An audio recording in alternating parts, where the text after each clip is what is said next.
Jai Shri Shri Guru Gauranga Gandharvika Giridhari Radhika Raman Radhika Krishna Vanamali Giriju Ki Jai Ho. Om Agana Timarandasya Jananjana Salakaya Krishna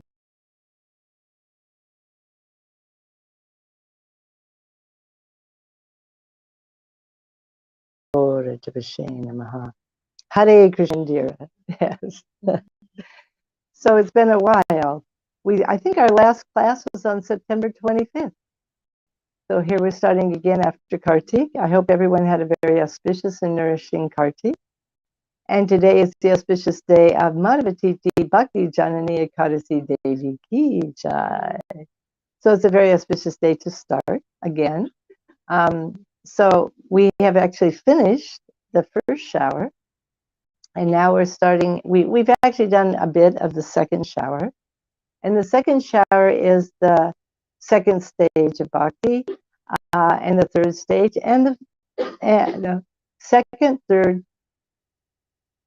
It's the first stage, second stage, and third stage. Sorry, I'm a little bit fuzzy today. It's been a while. So we have Shraddha, Bhajana Kriya, Shraddha, Anartana Vritti, no. Yeah, Shraddha, Sadhu Sangha, and Bhajana Kriya. Sorry, I'm just getting started here. So in Shraddha, Shraddha is the base, as we know. Shraddha is extremely, extremely important. And this Shraddha will begin awakening when we have some form of Sadhu Sangha. But before this is discussed by Srila Vishwanath Chakravarti Thakur, he discusses a few other points first. He discusses the first two leaves of this Bhakti Lata, our vine of devotion. And the first leaves are Kleshagni and Subhada. Kleshagni is, of course, the dispelling or the destroying of misery. And Subhada is bestowing auspiciousness. So the destroying of misery, he analyzes very deeply. It begins with ignorance. Our misery begins with ignorance. As we know, we're born into this material world with ignorance, avidya. And this avidya covers the spirit soul. We're a spirit soul, pure spirit soul, but the avidya is given when we come to the material world. And we start identifying as, I am the body. And we start identifying things that are temporary as being eternal. This body was eternal. And so therefore, what else happens? We have so much fear. We have fear of death because, oh, now we're not eternal. So this is a fearful situation for the spirit soul. And this misery is there in every conditioned soul. Every conditioned soul has this fear of death. And it's miserable because he's identifying with something that isn't eternal. And let's see here. And and then from this ignorance, thinking on the body, he gets the false ego. The false ego, as we know, is I am this body. I am this. I'm American. I'm this. I'm that. Whatever it is, he's identifying with this. Here, please. And from all these miseries, there were 5. There's the avidya, asmita, rag, deep desire, attachment for something for everything. Deep, deep attachment to the process of, what does it say here? What gives us pleasure? We want to get pleasure, pleasure, pleasure. And we don't want distress. But we're in a situation that automatically distress is going to come. We're mad. Everyone in the material world is mad. Srila Prabhupada says this over and over again because we're identifying with an illusion. with something that is not real, the body. And so then from that we get dvesh. Dvesh is hatred and envy. As we know in Bhagavad Gita, we're born into this material world with envy and lust, or hatred and lust. So lust is that desire to be the enjoyer. And envy is, oh, somebody else is enjoying more than me. I'm actually not the enjoyer. Because actually, Krishna is the enjoyer. And Krishna is the supreme enjoyer, the supreme controller, and the friend of all. But when we come into this material world and we identify as the material body and we get our false ego, we're actually competing with Krishna, which is very foolish. It's madness. It's complete madness. We're thinking, actually, I'm the enjoyer, I'm the controller, and I'm the friend of all. It's very subtle, though. It's not something that we're going around thinking, well, I am the controller, but it's our way of, how do you say it? It's just a conditioning we have. And so when we see an object, we immediately think, oh, how can I enjoy it? Or else it's not very enjoyable to me, isn't it? This is Bhagavad Gita. Contemplating the object of the senses, we get attached, and then we get lust, like this. And so this is the madness. Instead of seeing the objects as created by Krishna, meant for Krishna's pleasure, everything is Krishna's. He's given it. It's meant for his service. And we're the servants of Krishna. Actually, we're thinking something else. We're thinking, I am the body. And everyone's got a different identity. Because I am a woman, I'm a man, these things like this. And so it's very difficult, and in this particular body, I don't, I see this apple. Instead of thinking immediately, unless we're a bhakta, of course, but for those conditioned souls that haven't taken to bhakti, this apple, they immediately think, how can I enjoy it? Or they think, oh, the apple's rotten, it's not enjoyable, let's throw it away, right? So this misidentification with who we are is a root cause of all of our misery. And it marks us being extremely mad. We're completely mad, because we know that we're not the body. Deep down in, very deep in, we have this consciousness, and the super soul is there with the jiva, right? Going through all the different bodies, and we have a consciousness. And we actually know that really, I'm not happy. This is not really me, because there's no satisfaction. No matter, even the richest person in the world, they're not happy. They're not satisfied. They want more and more and more. That's lust, isn't it? Then they get angry when they can't get it. It's very miserable, completely miserable. And that's what we have here. We have so five types of avidya. There's avidya, asmita, raga, dvesh, and abhinivesh. Completely attached to the body and terrified of death. And then after that, these are miseries. These are our miseries, right? Then there's karma. There's the sinful reactions. All this sin that we've performed in past lives or in this life, and it's lying in the heart. Seeds of sin. And then sometimes they become, not sometimes, the manifest prarabdha karma, that determines what body we get. But what's beautiful, what Srila Vishnu Chakravarti Thakur is explaining, is that by bhakti, all these kleshas, all these seeds of sin, all this karma is completely destroyed eventually. It becomes, even by the first chanting of Hare Krishna, is starting to go. By the first sadhu sangha, it's all starting to go. All of this is going. And if we get Satguru clears everything. He clears everything. So it's essential that we get this sadhu sangha, right? And then all good qualities will come. And bhakti will start to awaken in the heart, because it's coming from his heart into our heart, like this. And if we don't take up sadhu sangha, then we're very, very unfortunate, because we have no chance for our anarthas to be eradicated, and for the kleshas, the miseries, to be eradicated. There is no chance. Even if one in the material world becomes a vegetarian, a vegan, it's karma still, until one offers oneself to Krishna and offers everything to Krishna. Then there's no karma. Like, you have to offer that apple to Krishna. It has to be, or there's karma.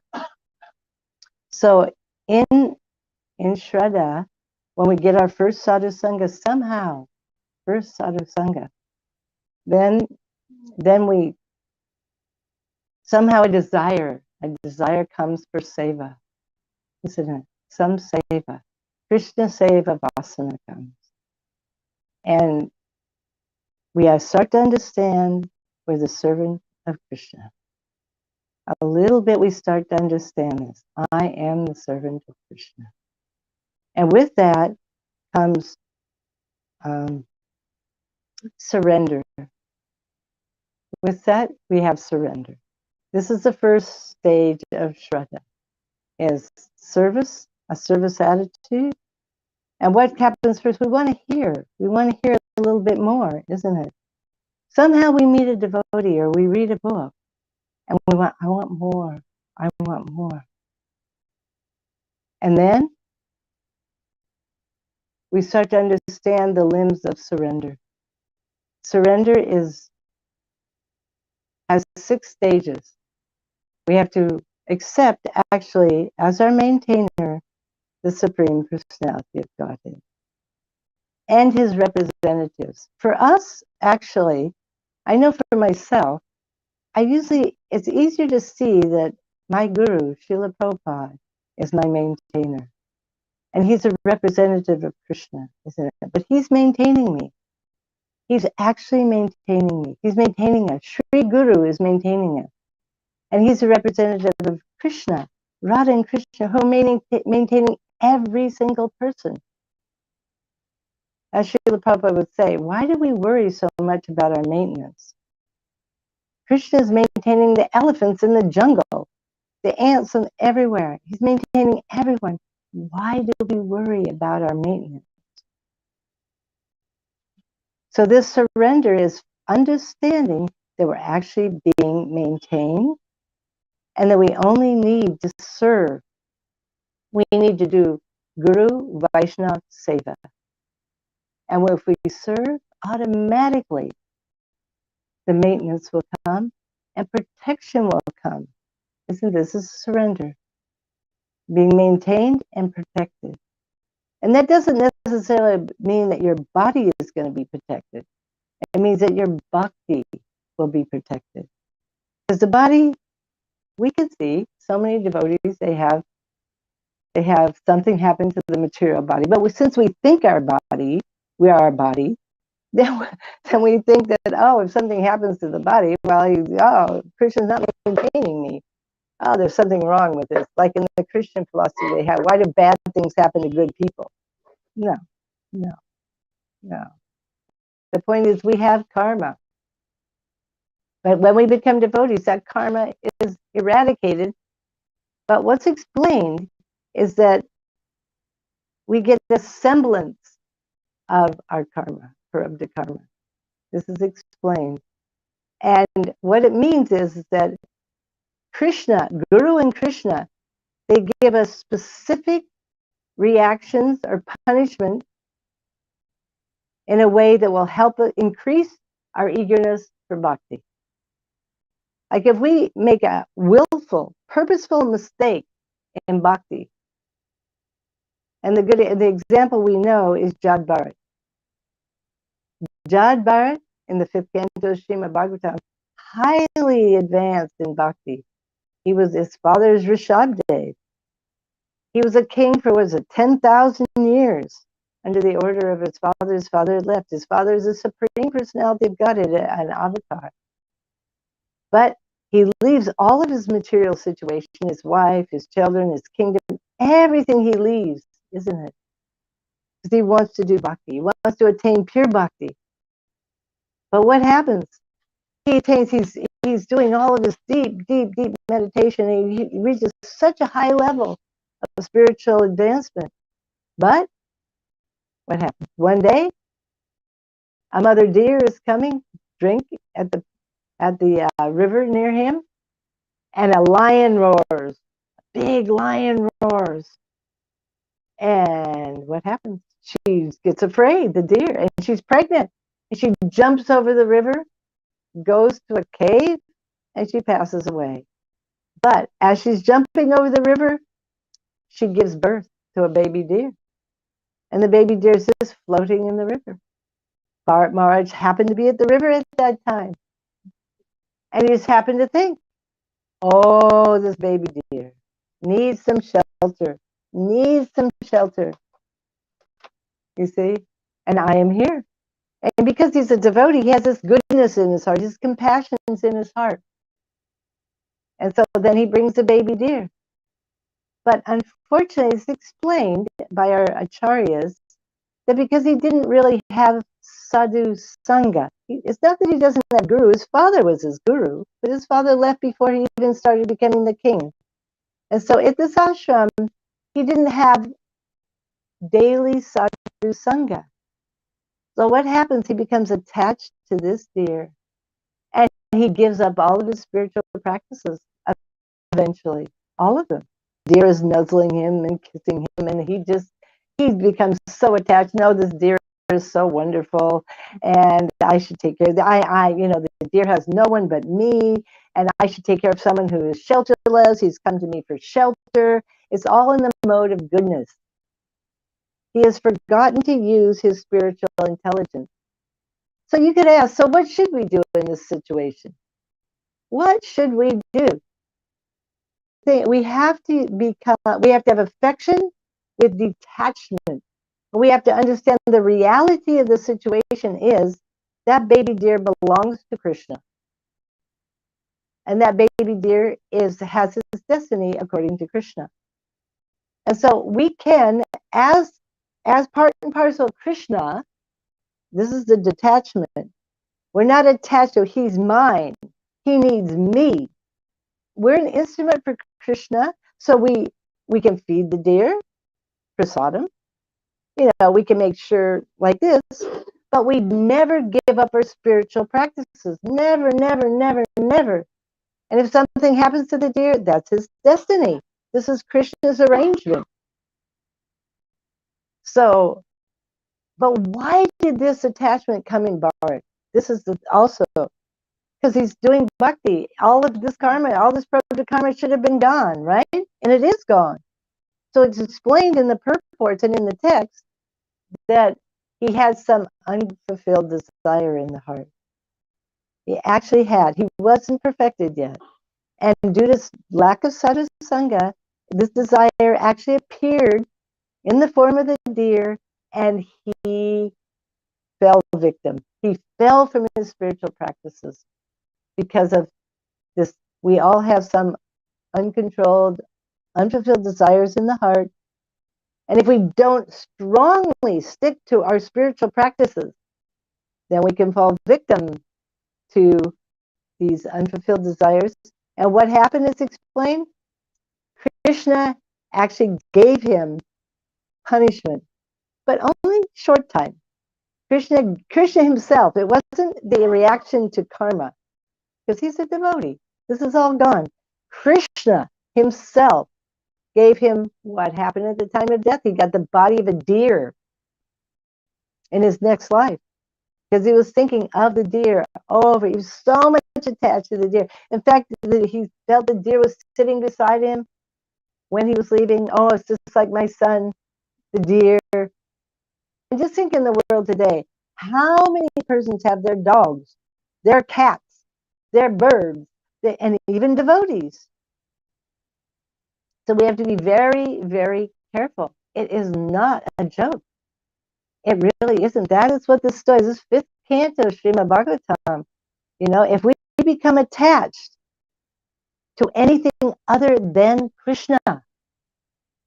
As devotees, we actually know better. This is called a purposeful, willful mistake. It's not something that we're innocent. We are not innocent. But we may not be able to control it. This is the thing. Maybe very different. And that's why we need sadhu sangha. Because the sadhus, they would come and they say, hey, what are you doing?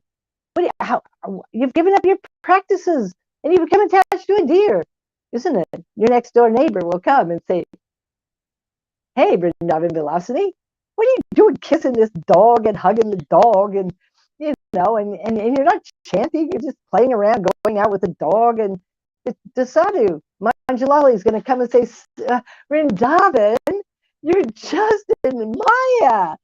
You know, and this is it. And we aren't even talking, you know, we aren't the most topmost sadhu sangha, but when to speak of guru, you go to class, the guru's just going to, he's going to cut. He's going to cut, isn't he? And so we're foolish, completely foolish when we give up sadhu sangha and we go off here and there to be the enjoyer.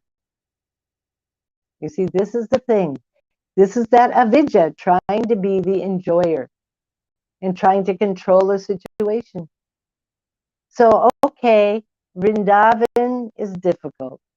It's so difficult. So let me just go somewhere where I can be a little bit more comfortable. I need a vacation. Yeah. I'm just like, you know, but this is the thing. And oh dear, there's so much pollution here. I can't breathe properly. You know, and we go on. But actually, wherever we're meant to be, whether it's in a temple or wherever we are, all over the world, but where we stay should be a temple. We should make our rooms, our houses, everything a temple. Our hearts and our minds should be a temple, and sadhu sangha should be there, even if it's not external. If you're living in a temple, then okay, sadhus are there. They may not be topmost, but they're there, and they're going to help you use your spiritual intelligence and control your senses. They're going to help. They really, I know, I have a friend that comes around, it's always yelling at me if I don't wear a sari, or I don't do this, or I don't do that. You know, it's like, it's good. I get a little annoyed, but still, I really appreciate it, because I know Prabhupada likes me to wear saris. You know, Haribol. That's the way we were raised in ISKCON. You know, and we still are. So I when I go out, I wear a sari. You know, sometimes in my room I don't. But you know, like this, the sadhus will always put that there. So if we don't have external sadhu, let's say we're living in Switzerland and you're out in the forest somewhere and there's not really any devotees around, what do you do to have sadhu sangha? Well, one thing is, in our line, in the Gaudiya line, we've come to understand that a sadhu, a pure devotee, is not different than his name. So what are we supposed to do when we first get up in the morning? Jaya Dwani. Jai, Shishi, Guru, Gauranga, Gandharva, like this, and then Jai, Srila Bhakti. You don't have to do it perfectly according to like Nitya Leela, this and that. You can even just say, Jai, Srila Prabhupada, Srila Bhaktivedanta Swami Maharaj ki Jai, Srila Gurudev, Srila Bhaktivedanta, Srila Param Mahabhagavata Gaur Kishore Das Babaji Maharaj, Satchinanda Bhakti Vinod Thakur. It doesn't have to be something really pucka, but you just, you say it out loud. Vaishnav Sarvabhauma Srila Jagannath Das Babaji Maharaj ki Jai Ho, Gaudiya Vedanta Srila Baladev Vidyabhuti, and you go up the Guru Parampara. By the time you've reached, you know, Prem Sekaho, Shri Krishna Chaitanya, Prabhu, you're feeling some sadhu sangha. And you're feeling, because you wake up, and most of us wake up in the mode of ignorance. Sometimes we may wake up, maybe we had a dream of the Guru and we're feeling very blissful. But mostly we're coming out of the mode of ignorance.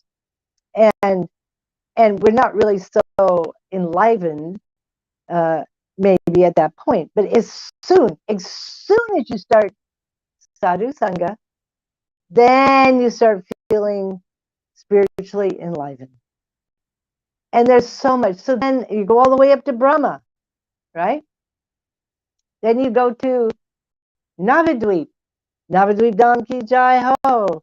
Mayapur Antardvip ki jai ho. And if you have a lot of time, you can go all through Mayapur, where there's Jagannath Mishra's house, there's Shiva Sangam, Nandananda Acharya's house, Chandrasekhar Bhavan, Ganga Devi, Prodamaya, Vridashi, and that you say a long time even in Mayapur. Then you go to Simon, and there in Mayapur, this is where Brahma came, and he got darshan of Sachinandan Gaur Hari, and he got the blessing to become Haridas Thakur. You remember all these things. Then you go to Simantadweep, and you go through. Then you can go to Puri, and then you come to Vrindavan. By that time, you're in bliss, and you've had a lot of sadhu sangha. You have the mercy of the Dham, the Nam. You can do Chaito, Darpanam, Marjanam, Baba Mahadevagni, like this. And by that time, you're really ready to do Mangalartik, and you're ready to just do service, Sri Guru and Garanga. What do you want me to do?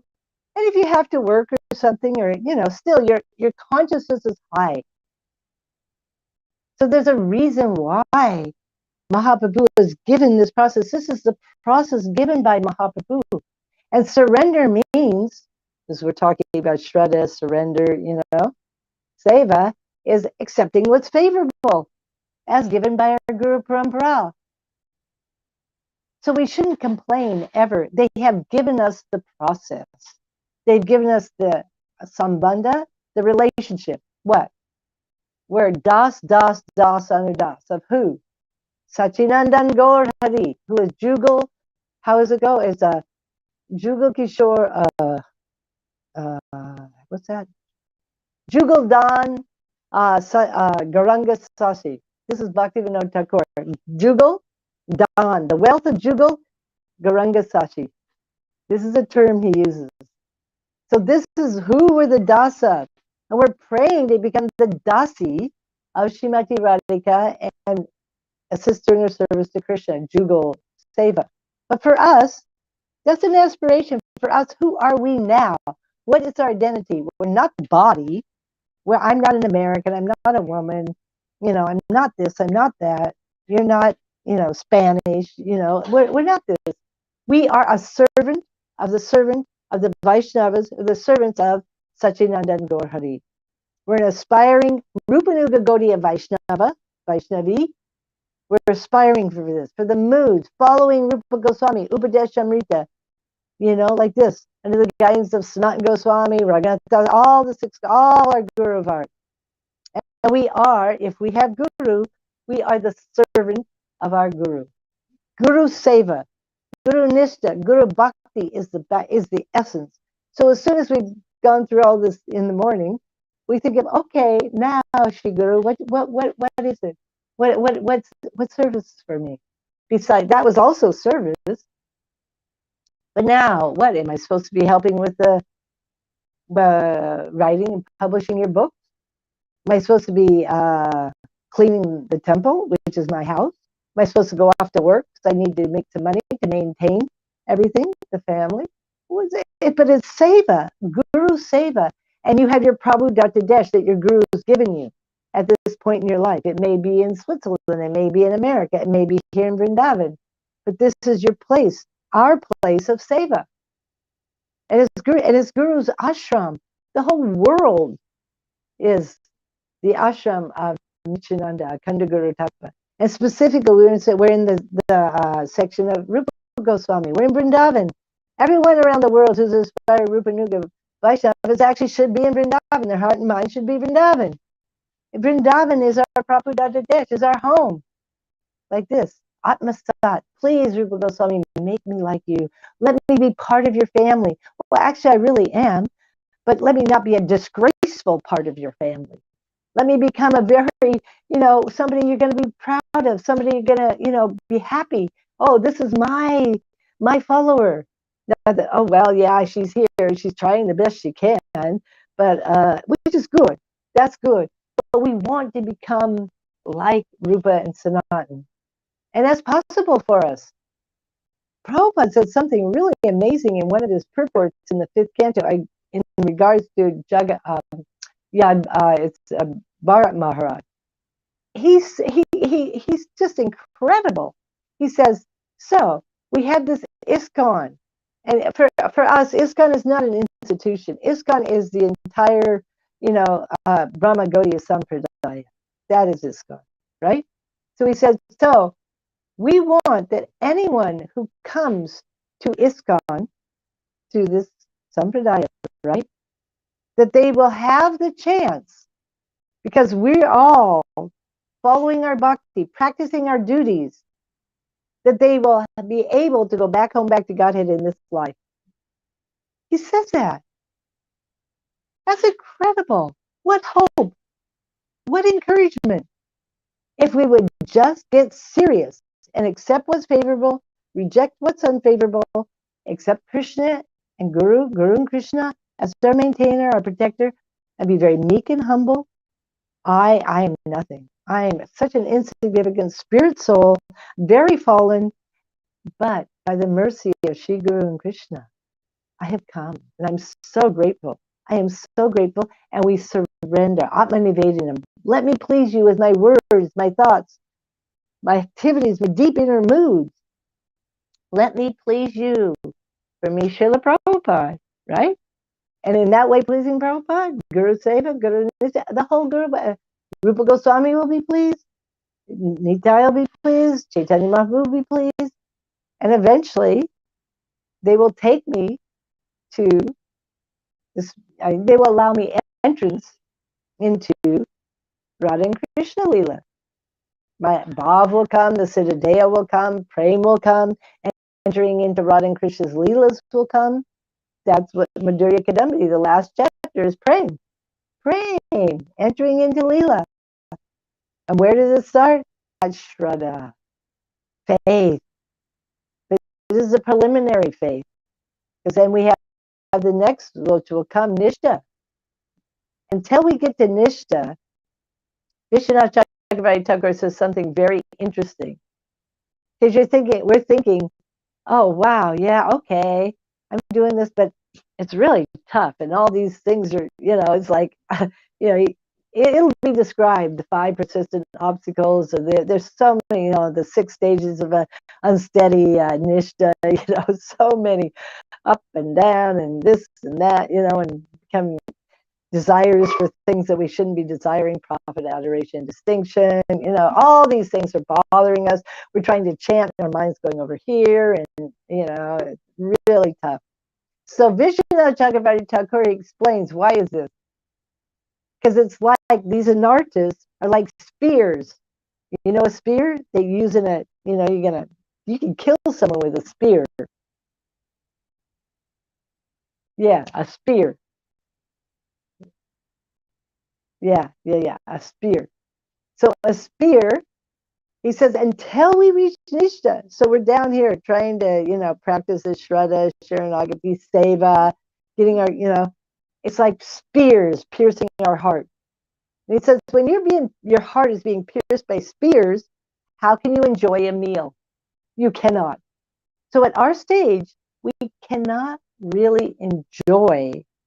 We're not here to be the enjoyers, but even that bliss that comes from bhakti is not going to be so prevalent for us.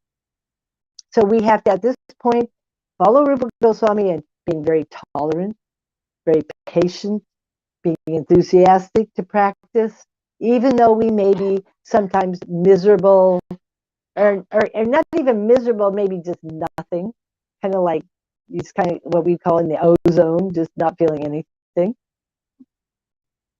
Oh, we call it the ozone. That means kind of floating around, feeling kind of nothing.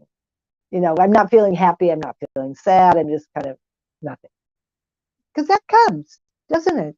These kind of things come. I just don't really feel like anything today, isn't it? At this point, and it's always there, we have to then use the spiritual intelligence to force ourselves to practice some form of bhakti. You see? Bhakti must be taken up. You have to sing some kirtan. You have to chant Hare Krishna on your japamala. You have to, think of some seva.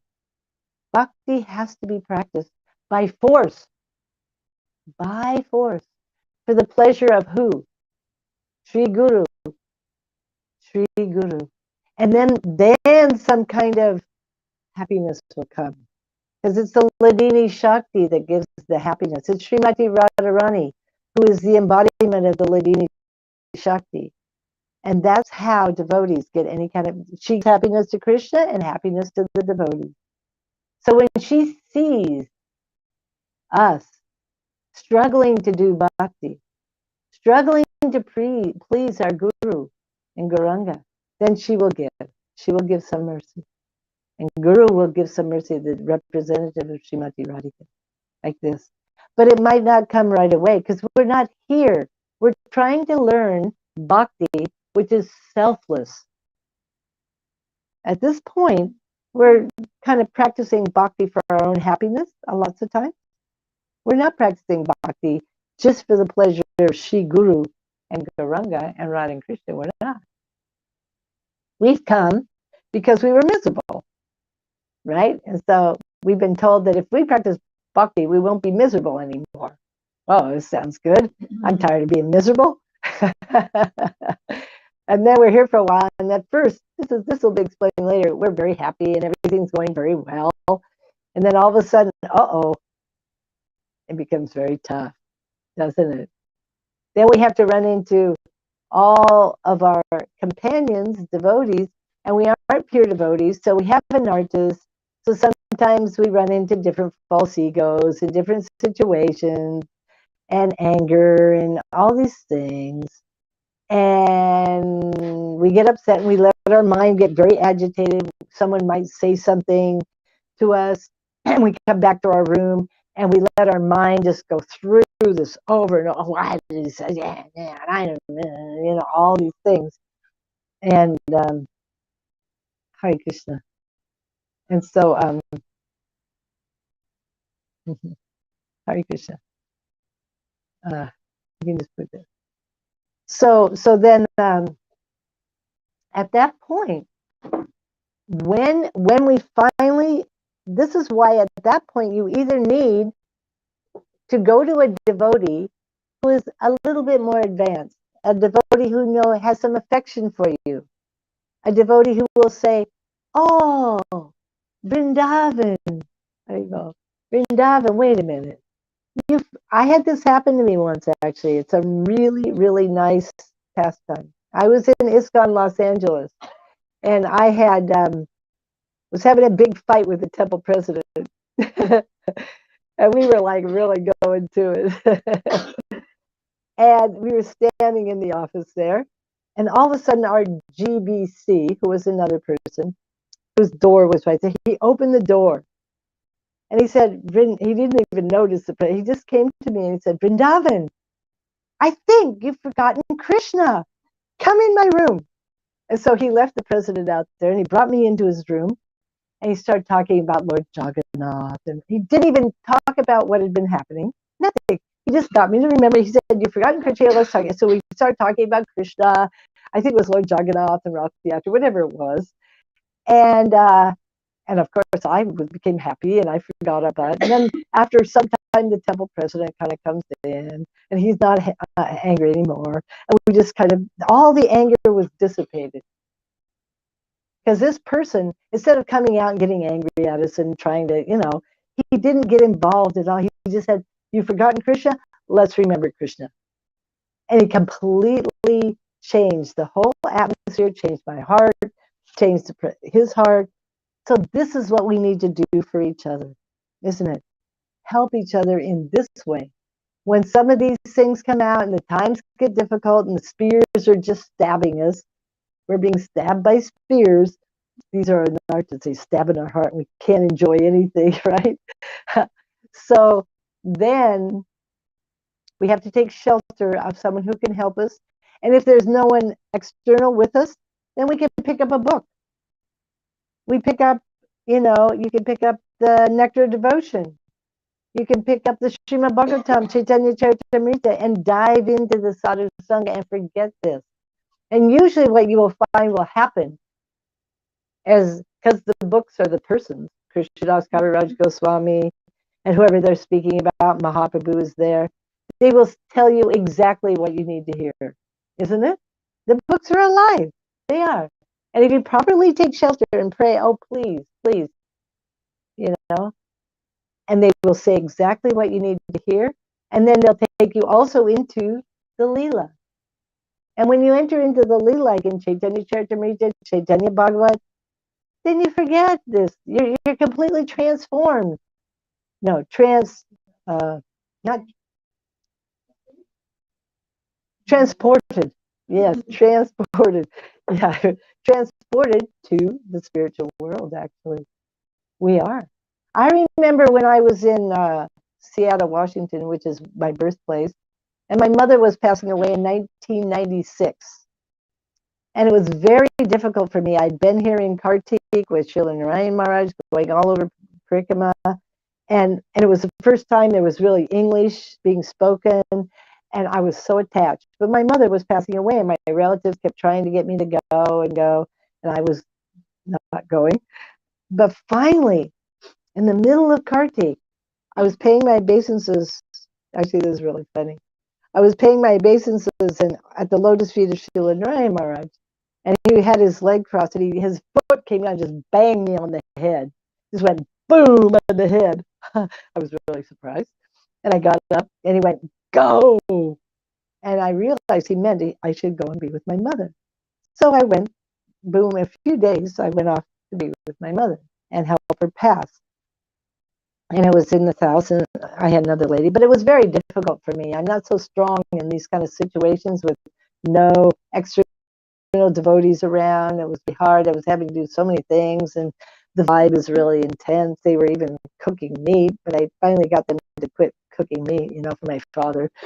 And anyhow, it was a difficult situation, but my friend, I had a devotee friend, Prabhupada disciple, Kumariki, and she brought me her Chaitanya Charitamritas.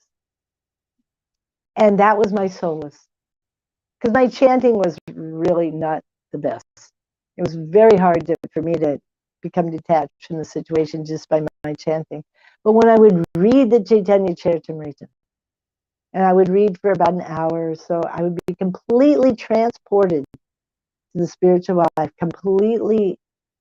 It completely took away all the miseries, all the difficulties, everything.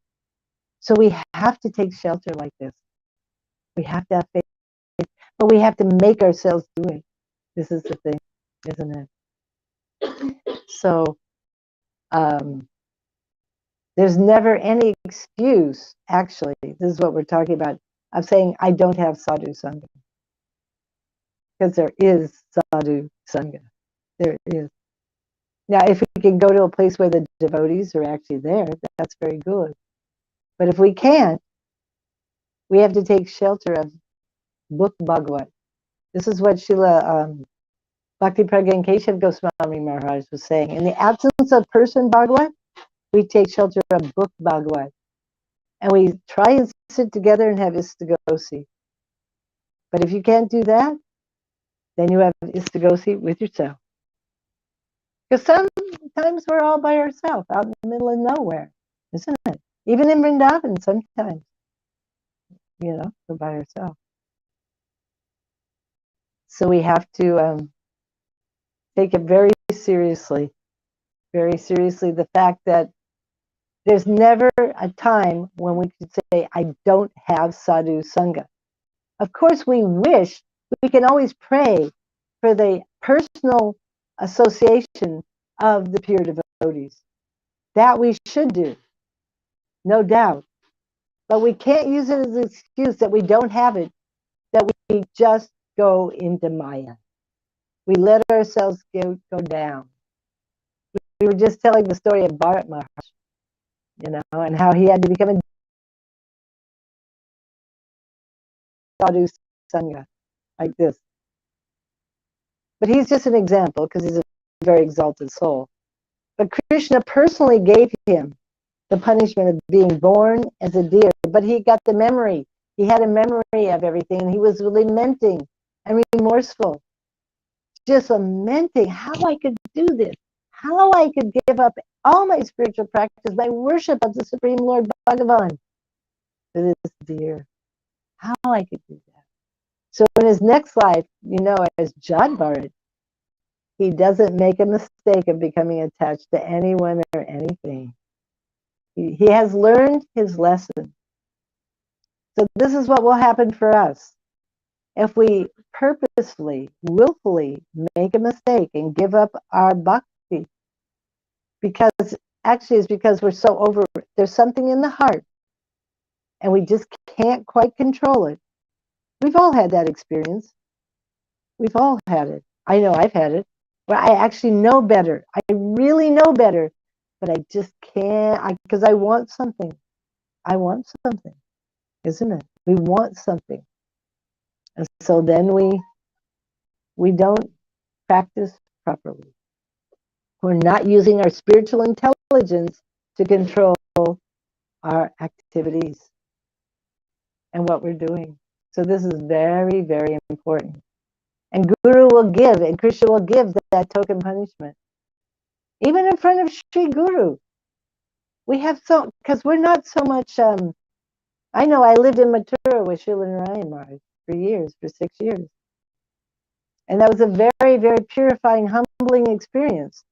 Because all I would get, what to speak of when I was in LA and got angry with the temple president. Well, they're in Mathura, so they get angry, right in front of Sri Guru.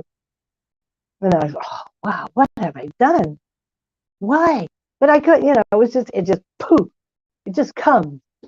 Just these things. So afterwards, oh, please forget it. Please help me. Please take this out of my heart. Like this.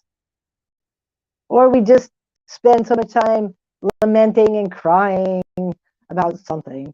But especially women, we have a tendency, men don't do that so much, but as women, we have a tendency to do this sometimes, wasting time. And it's all that misidentification that I am the enjoyer.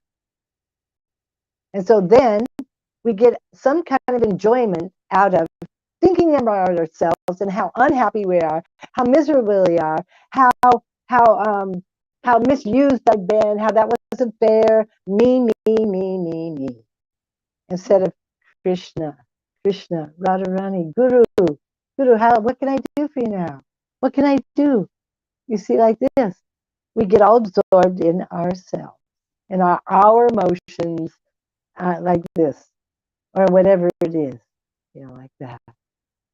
So we have to be very, very careful, because we're not going to reach the higher levels of bhakti until we can control our minds and our emotions by our spiritual intelligence. And we can actually follow and make the words of Shri Guru our life and soul, above our own conditioned desires for enjoyment. Whatever it is, this is the thing. So I like this, I like that. Even in the spirit, I like roses. So I have to get roses for Krishna. No, Krishna, he'll like this rose. This is for Krishna. It's Krishna's, like this. Krishna gave and let me give like this. Who we cook for? Krishna. No, I have a diet. I've got to do this and I've got to do that. I got to cook only this and I can't do that. I can't. No, Haribo. Are we cooking for Krishna? No, we're cooking for our body. So that may be there, but we have to somehow, okay, Krishna gave me this body. This body is Krishna. It's my vehicle. It's my vehicle for serving him. So, okay, let me cook for Krishna. He will like this. So we have to cook something very palatable, but also, okay, it has to be at my level, because I'm not a pure devotee. Has to be something that will nourish the vehicle that I have. That's Krishna's. It's Krishna's. You see, like this. We have to keep, because Prabhupada said in that perfect questions, perfect answers, until you're a Mahabhagavata, you're going to have to discriminate with prasadam, or you will get sick. That's our unfortunate situation.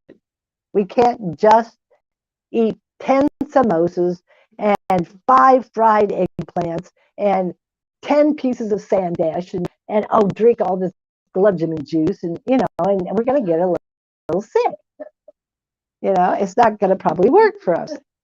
But you do read in this perfect, what's that one by Srila Bhaktivedanta Bharti Goswami Maharaj? Perfect Masters, Perfect, My Beloved Masters. There's one Vaishnava in there. He's a disciple of Bhakti Siddhanta. He could take so much, what was it, kheer? It was something, he could take amazing amounts. Oh, rubbery. And he would never, ever get sick. It was obviously a Mahabharata. He could eat enormous amounts. Well, we better not imitate that. So we have to put it in perspective. The perspective is, okay, I've got this vehicle. It's been given to me by Guru and Krishna. It's supposed to be used in their service, so I have to keep it healthy like a car. You have to put in gas. You have to put in water. The first car I ever had, can you believe this? I didn't know anything about cars. I never put any water in it, so I ran it. I didn't know, oh no, oil. I never put it, because I didn't know you had to put it in. So I drove it until it blew up. That was my, because I didn't know. So we have to know what will make this vehicle function properly. So we have to know a little bit about it, what our body can handle. So you know a little bit of Ayurveda or whatever, a little bit, it's part of the Vedas, whatever, And the main thing is don't overeat. This is the main problem. If you eat simply and you chew properly and you eat slowly and you meditate properly, this is Krishna Prasadam. Thank you very much, Gurudev and Krishna, Prabhupada. Then you won't get sick. But most of us, we eat in a passion. We eat too much. We don't chew like this. And we don't properly honor and serve Mahaprasad. You see, this is the point. If we did, then we wouldn't have so much problem. So everything that we do should be through the pleasure of Sri Guru. So, yeah, we're back to, Jad Bharat, that's right. I got a little sidetracked there. So Jad Bharat, he was very, very fortunate. He was such an advanced devotee that he could remember why he was suffering and why he got that dear body. Now, we may not be so fortunate because we are not so advanced. So therefore, Srila Prabhupada in these purports, and Srila Vishwanath Chakravarti Thakur in his purports, commentaries to this canto, this pastime of Jad Bharat, they're warning us, be careful. Please be careful. Have affection with detachment. Don't purposely make a mistake in bhakti. Please be careful. Be very careful in the executing of your bhakti. And if there is something, then immediately take sadhu sangha of some kind. Don't let yourself go, because you will have to be punished. It has to be. And that comes even, let's say, something simple. What is something that we're not supposed to do that we willfully do all the time? At least some of us. We criticize others. We fault find. We're going to have to get punished for that. We're not supposed to do that. We have to. Vacho Vegam. This is where we're talking about being Rupanuga Gaudiya Vaishnavas, aren't we? His first instruction is Vacho Vegam. We see the good in others. We do not see the other. It may be there, but we don't see it. And we don't, and even if we see it, Srila Vaman Maharaj, the Guru of Umadidi, he said to Umadidi, you can see and you can hear, but don't speak. So it'd be very hard for us not to see, maybe, and not to hear. But we're not supposed to speak it. We have to start controlling ourselves. We can't just let it go on and on. 1 year, 2 years. Now we've been a devotee 10 years. Now we've been a devotee 20 years. And we're still, I don't like this, I don't like that, this person's this, that. No, this is not appropriate, and Krishna will give some punishment. He will give. And we'll be very fortunate if we understand why we're getting it. Oh dear, I've got to start controlling my tongue. I've got to quit this. You know, it doesn't make us happy, and it doesn't benefit that person. It doesn't help the environment. It's only an enjoyable thing for our false ego.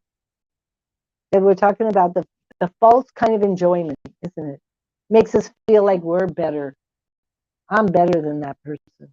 We're talking about fault finding and criticizing, you know, isn't it? You know, I know there was one devotee. She told me that she went to Srila Narayana Maharaj Gurudev, and she said, "Oh, those devotees, those ISKCON devotees, they have pockets in their bead bags," because he suggested that we don't do that. We don't put money or anything, right? And you know what he said to her? He said, "Why do you even see it? Why do you see that? Why do you see it? And what more? Why do you even speak about it? Such a small little thing, you know? Such a small thing." So we have to be very careful. Now, I think the time is up. Yes, it's now 10, 11:30. But no problem. But so we have to contemplate these things. Why are we here? Why did we come to Bhakti? Why? And once we had some sadhu sangha, we may have come because we were miserable and we found out that if you chant Hare Krishna, you're going to be happy. Okay, that sounds good. But then we found out that, oh, it's not that kind of happiness. It's not just the freedom from misery that we're after. We're after eternal happiness that comes from perfection in Krishna consciousness, which comes from attaining prema. Prema. That's the happy one. And that is selfless. Back to only wanting the happiness of Sri Guru, Gauranga, Radha and Krishna. And so that's why when we're feeling miserable at our level sometimes, we just force ourselves. We just, oh, I know this will make Prabhupada happy. Oh, I know this will make Srila Gurudev happy. This will make Radha Govinda Maharaj happy. This will make whoever our Guru and the Vaishnava happy. And I may be miserable. It doesn't matter. This is where we're at now. We're getting trained. We're getting purified. We're getting, I like the example of a wild horse. You know, horses out in the wild, they're just running and running and running and running, right? And then they get captured and they get put in a corral so that they can learn to become a show horse or something and do whatever the trainer wants, right? So they're in this corral and they're running and hitting the, you know, and it takes a while for them to subdue. Then finally the trainer can get on the horse.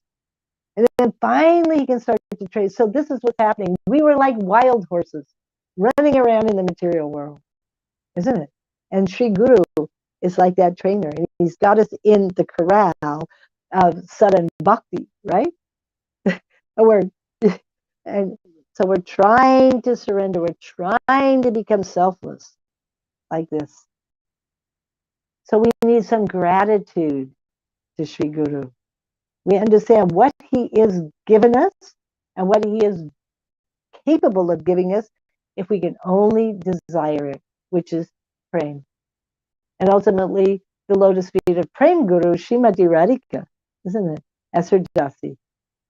And that's the topmost happiness. There's no happiness more than that. And all the dasis of Srimati Radhika are completely selfless, 100% selfless. There's a description, I think it's in the Krishna Bhavanamrita or the Govinda Leela Amrita, when the Manjaris are taking the remnants of Srimati Radhika after she's taken Krishna's remnants and all the sakis. They're fighting with each other to put the best on the other's plate. They aren't just, oh, let me, wait a minute. I want that. No, like sometimes we are. I want that. I want that. You know, but they're just trying to give to the other. They don't care. They're selfless. They have love and affection like this. know? And they just want to please. They want to please Srimati Radhika. They want to please their other friends, their other sakis. This is all. They don't care anything about their own happiness. But the nature of bhakti, the nature of the light Shakti is automatically that happiness comes. And it's an indescribable happiness. It has nothing to do with sense gratification. So until we give up our attachment to sense gratification, it takes time, we won't be able to fully experience bhakti, sudden bhakti, bhav bhakti, prem bhakti, like this. It won't be possible. You see? And we can even, it's not that we lose our bhakti, but our bhakti can become covered for a long time. We'll get to that in the third shower with the Narjana Vritti. What happens? Especially big offenses, what happens? It is if you have no bhakti. For many lifetimes you may go as no bhakti. What you had is stored, but it's completely covered. You have no access, zero access. And it's not until the reactions to that offenses go down a little, then you get the chance to meet a sadhu, gradually come back to devotional service, and eventually pick up where you were. Now, that's not a very pleasant idea, is it? Not very pleasant at all. Because in the material world, if we're not practicing bhakti, that just means we're on our way to hell. Or Swarga. You might go to Swarga, they might go to hell. You know, you're just going around in a body, round and round, tree, pig, you know, whoever it is, demigod, you know, human being, but miserable. Have you ever read I think it's the third canto, the miseries of being born without Krishna, the miseries of life without Krishna, the miseries of death without Krishna, the misery of life in the womb without Krishna, third canto, Teachings of Lord Kapila Dev. It's miserable. So we need to take very seriously controlling our mad minds with our spiritual intelligence. This is very, very serious, actually.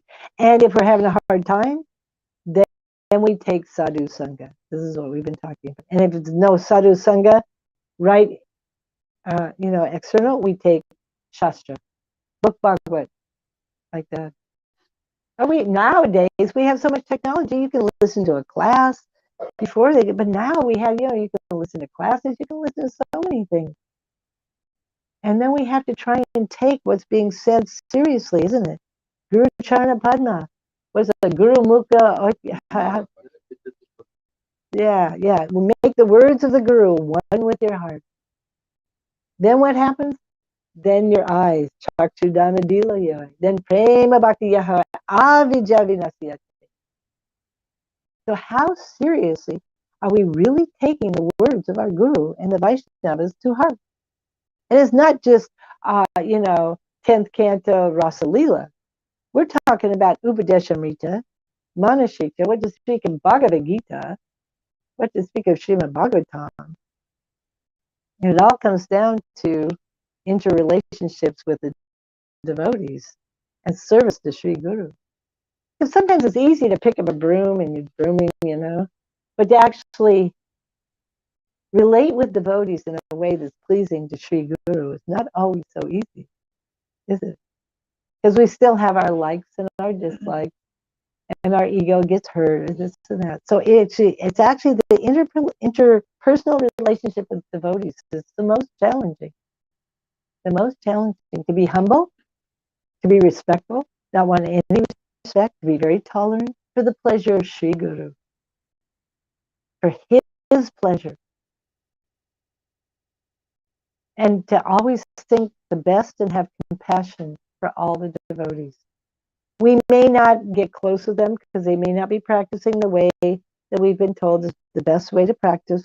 But from a distance, we offer them respects and we have compassion, and they are devotees, and we wish them well. Because we want the same for ourselves, isn't it? We want Krishna to forgive us and to give us mercy. And we may have been exactly like that person in another life. or even in this lifetime, right? So we should be very careful about what our mind is thinking, because what's in the mind will come out of the mouth, isn't it? So it doesn't matter. We're all one big family. Krishna's family. Even the demons. Even the demons. Like you read it in, what was it, fourth canto? Fourth canto must have been. One of the biggest demons, King Vena. You've all heard of King Vena? He was so horrible. Even when he was little, all his playmates would come and play with him. He'd kill them. No joke. He's a nice guy. He's playing when he's young, and he just kill all of his playmates. His father couldn't train him. I think his father's name was Angira, something like that. And his father was a great devotee.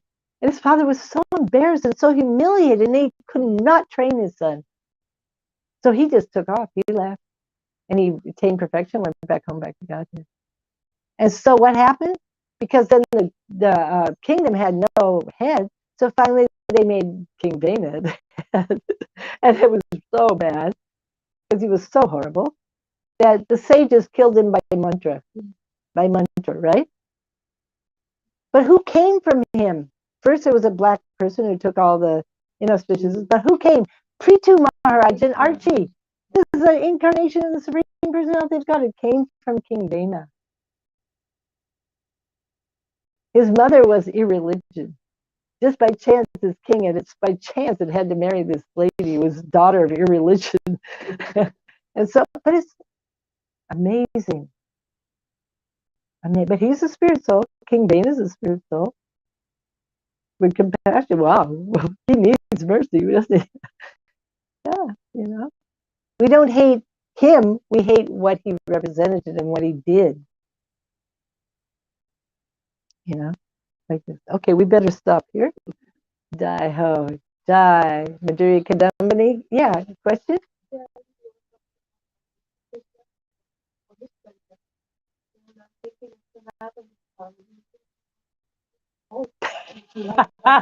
That's a good one. Well, Sanatana Goswami is on a very high level. And yeah, because he had told Krishna in the beginning, you shouldn't come with me because I can't offer you what you like. He'd already cleared himself on that. Yeah. And the thing is that, and Krishna accepted that. So then Sanatana Goswami could say, wait a minute, I told you I couldn't give you any salt or anything. So then Krishna arranged his own salt, right? Prabhupada speaks on this about it's called Bhaktya. Yes. He chose. Yes. Because please, I said what I have. This right. what I have. It's not that he didn't know what is it. This is what I have. I don't have it. Right. That's true. Yeah. I was hearing the history of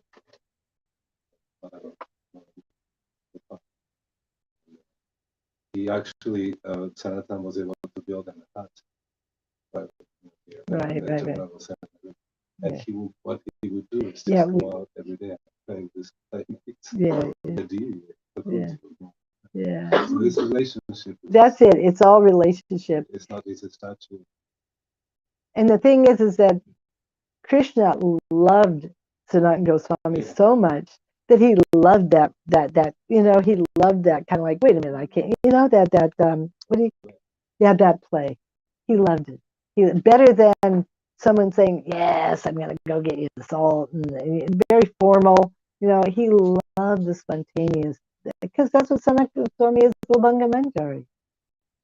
Yeah, and he was absorbed internally as Labanga Manjari. As Labanga Manjari is offering Krishna so many wonderful things. Like this. Yeah. Yeah. Okay, we better stop here. It's getting late. Thank you. That was really nice. Nice question. Nice. Yeah. It says, offer with love and affection. You see? Better than, Krishna had no desire to eat off the gold plates and all the preparations of Duryodhana. Oh, he did not want that. He wanted the banana peels of Vidurani. Yeah, it was love and affection. And when Vidura came and said, "What are you doing?" And then she started giving him the bananas, he said, "I much preferred the banana peels." You know? So anyhow, let's stop there. But we want to get to this platform. And how? Getting the mercy of Sri Guru, pleasing Sri Guru. We have to take it seriously. And that's with our words, our activities, our thoughts, and our mood. So now we're that horse in the corral being, so little by little. And when we catch ourselves, we should think, oh, like myself, oh, Prabhupada, I'm so sorry. I'm sorry. There again, I just, that I shouldn't have said that. I shouldn't have acted like that. Please help me so that this habit will go. So we have bad habits. Take away this bad habit. It's just a bad habit. Okay, Jai, all glories to Srila Vishwanath Thakur, Srila Madhurya Kadambini ki Jai. Thank you all for coming. Thank you all for joining. See you next week. Hari Hari Bol. Hare Krishna, Krishna Krishna, Hare Hare, Hare Rama, Hare Rama, Rama Rama, Hare Hare. Hare Krishna, Hare Krishna, Krishna Krishna, Hare Hare, Hare Rama, Hare Rama, Rama Rama, Hare Hare. Gurudevaya Jaya, Gurudevaya, Gurudevaya Jaya, Gurudevaya. Jaya Prabhupada, Jaya Prabhupada, Prabhupada, Jaya Prabhupada, Haribo, Haribo, Haribo, Nitai Gora, Haribo, Haribo, Jai Gaur Premananda, Haribo. Mahaprasadam, what's that? The Kripa Sindhudita, Pati